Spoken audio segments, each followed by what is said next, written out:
There was something about this piece that completely drew me in. I just couldn't resist making her. Something about her energy, the movement, the confidence. It felt both feminine and full of life. Hey, my name is Dion and I create African-inspired mosaics using vibrant, colourful pieces to tell big stories that weave together my heritage. Now if you're new here, this is where I share my creative world, where I play with texture, walk you through my process, and give you a peek into how I think and feel as I bring each piece to life. Now, in this piece, I'm going to show you a little bit of my process. Not all, because it was a last-minute decision to hit record, but nonetheless, spontaneity makes it even more fun and authentic, I think. So I'm going to be showing you just a few clips of what I'm doing, and I will use my voiceover to explain what I'm doing as well. So here I'm cutting strips of glass, each about 1 centimetre wide, and transforming them into tiles that I can weave together to create flow and movement of her dress, which you'll see in the next couple of clips.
Cutting tiny slivers of glass is always a delicate dance. It's fragile, unpredictable, and can easily snap in the wrong place.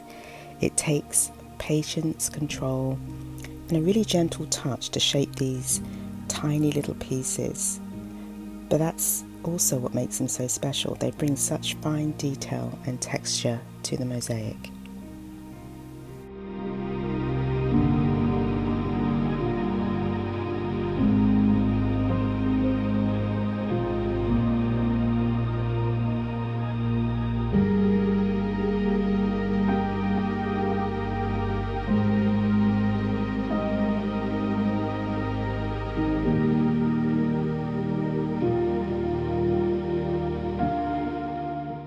For the skin tone, I used leftover scraps of glass, carefully cut down into strips just 3 to 5 millimeters wide. I laid each piece to follow the natural contours of the body, building rhythm and movement in the lines to create this bold, striking look.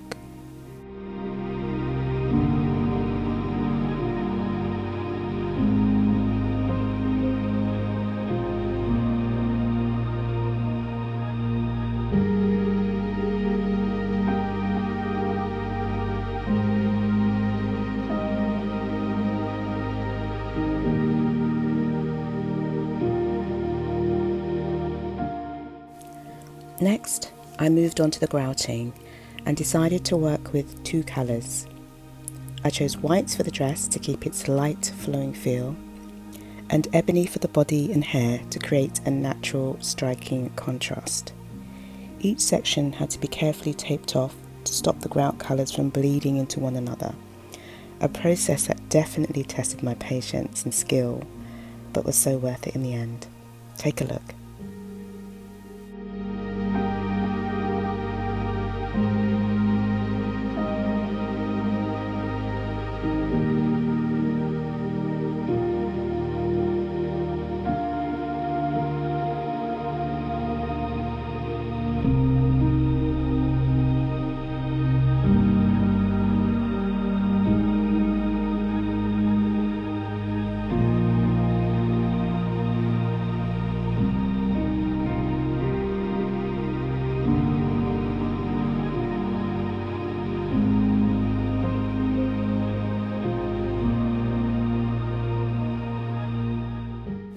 Here I'm taping off the areas where I don't want the white grout to touch. It's quite a laborious exercise, but an exercise that is necessary. I'm using masking tape, as you can see. It's not the best tape in the world to use, but it's all I had in the house at the time, so I used the masking tape to carefully go over the edges and go over the pieces and the areas where I didn't want the white grout to seep through, and I did the same again in the reverse, which you'll see later on in the video.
I decided to start cleaning this area first because I thought if I do it now, then it would be less dust when I grout the next sections, the body, the hair and everything.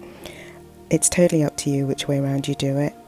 I don't think there's a wrong or a right way of doing it. If there is, please let me know. But yeah, so you'll see in the next part how I manage the black grout.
On hindsight, I should have done her hair in red.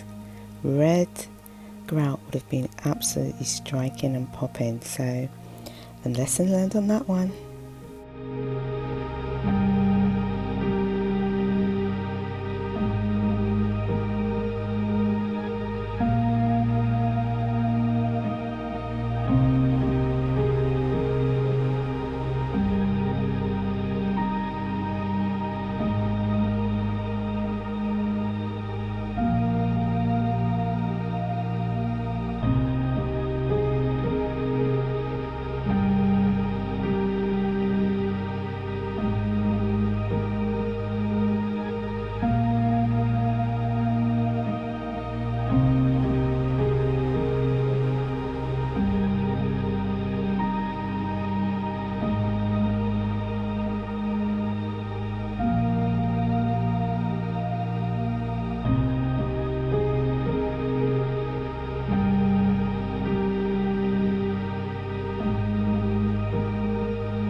Here she is, and to be honest, at this stage I really wasn't feeling the colours that I'd used.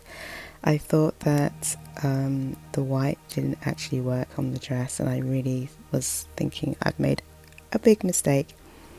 But in the end, I went with some white glass in the background, and it worked pretty well.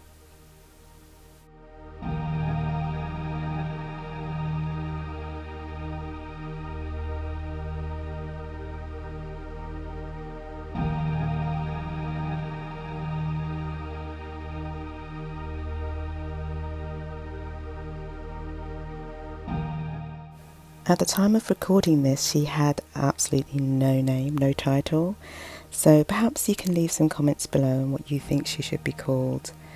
Alright, thank you so much for watching. Please do leave your comments, like, subscribe and share, and I'll see you in the next video.